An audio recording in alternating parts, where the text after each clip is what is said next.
Hey everybody, this is Steve with a little status update about our Portable to Permanent Building Fund drive that the Orchard Church is undertaking right now. I got the latest report right here in my little hand from the Home Office in lovely Ellijay, Georgia, and here's what it says. It says that of our $90,000 goal, we collectively have pledged $67,355. That's up $4,000 from our last update 9 days ago.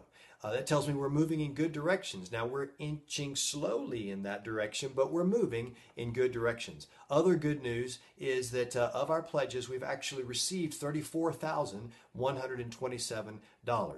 We've received 50.66% of our total pledges. It tells me that our giving is following along with our pledging. That's great news. So here's the breakdown. Our goal is 90,000. Our pledge at this point is 67,355, and our receipts are 34,127.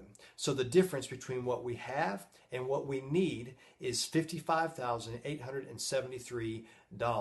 That's $55,873 that we have to come up with in the next 9 weeks. Now, we can buy into this deal for a little less than our goal money, about $10,000 less, but our board doesn't think it's a really good deal.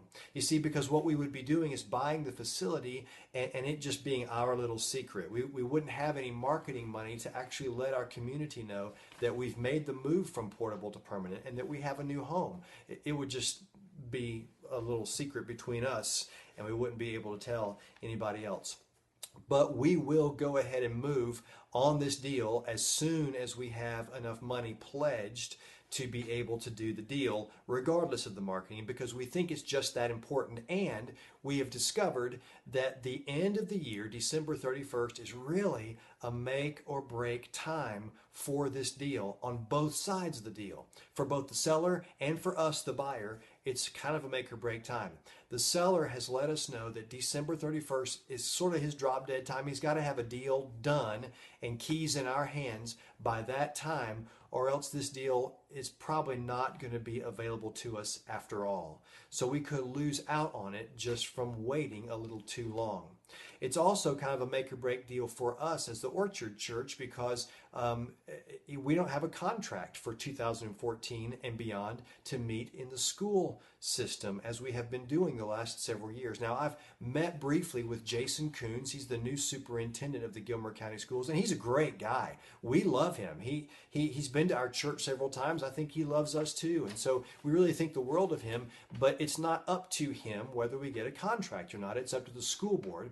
And in talking with people who are connected into the school board, they've sort of let me know that we probably should not expect to receive a new contract in January like we were expecting to do before the big tussle that's happened here in Gilmer County recently. So it's kind of a make or break deal in January. January, we could discover that we don't have a new building to meet in and we no longer have the elementary school to meet in. That's a real possibility at this point. So we've got to get a contract down just as soon as we possibly can.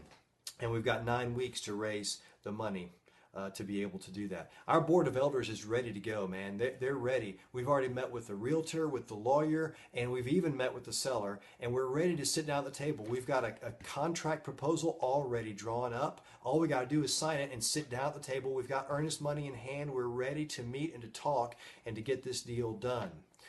But we still just don't have enough pledges in to be able to nail it down and to be able to reasonably make a deal. So what do we need to do between now and then? Well, 3 things. First of all, I want to ask you to continue to pray about this whole deal. Please continue to pray that God would open doors and create financial miracles for us to be able to do this deal. Please be praying about that. Second thing is pledge. If you haven't pledged yet, pledge. Let us know what you can do. Help us to get this 67 moved up closer and closer to the 90 that we really need to do this deal and to tell our community about it.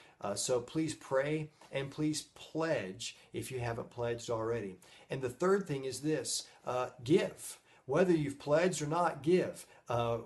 It doesn't really matter what happens until the money is really in hand. So please give. And there may be some creative ways that you can come up with to give. One creative way that I've mentioned before, Dan Farnham, one of our church partners, has taken it upon himself to independently raise some money and to donate it to this cause. He has gone and formed a not-for-profit organization on his own, and he's gotten 2 sportsman's rifles donated to that not-for-profit organization. And beginning this weekend, they're going to be raffling off chances to win those 2 sportsman's rifles.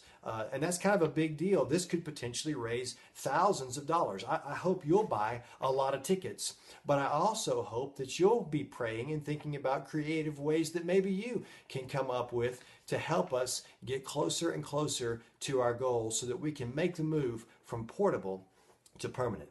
I really believe that God is in this because I've seen too much. I mean, we're really here and called uniquely to make the gospel relevant to our community. And I think God is using us on an ongoing basis for life change to impact the kingdom of God right here in this little community. He's done so much for us as we've been portable. I can't wait to see what he's going to do next when we're permanent. So keep praying, pledge, and give, church, and we'll talk soon.